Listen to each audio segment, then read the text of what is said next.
শেরপুরে নালিতাবাড়ীতে পুলিশের অভিযানে ৫ জন গ্রেফতার। ANB desk report. শেরপুরে সীমান্তবর্তী উপজেলা নালিতাবাড়ী বিভিন্ন স্থানে থানা পুলিশ ২৫ ফেব্রুয়ারি গভীর রাতে বিশেষ অভিযান পরিচালনা করেন। পুলিশের অভিযানে উপজেলার একাধিক স্থান থেকে ৫ জন চোরাকারবারি ও মাদক ব্যবসায়ীকে আটক করা হয়েছে।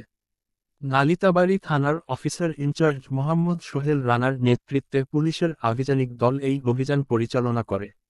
নালিতাবাড়ী উপজেলার ভারতীয় সীমান্তবর্তী একাধিক এলাকায় নিষিদ্ধ মাদক, গরু, চিনি, প্রসাধনীসহ ভারতীয় পোশাক অবৈধভাবে আমদানি করে দেশের বিভিন্ন স্থানে পাচারে একটি সংঘবদ্ধ দল সক্রিয় এমন তথ্যে গতকাল সোমবার রাতে অভিযান পরিচালনা করেন নালিতাবাড়ী থানা পুলিশ।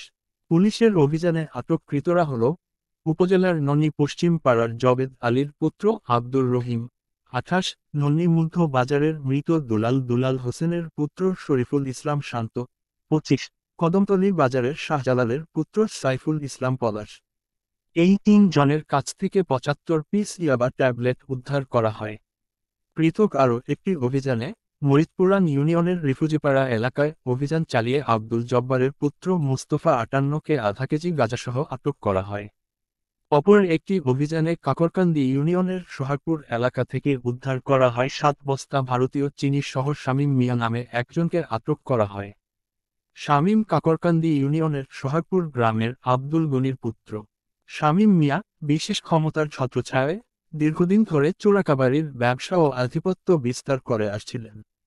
শামীমের বিরুদ্ধে অভিযোগ রয়েছে, সে উপজেলার বরাদ্দকৃত সার অন্য উপজেলায় বিক্রি করতেন।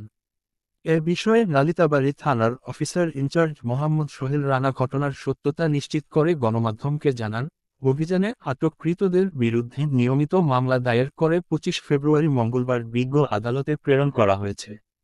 ANB News 24.com Sherpur.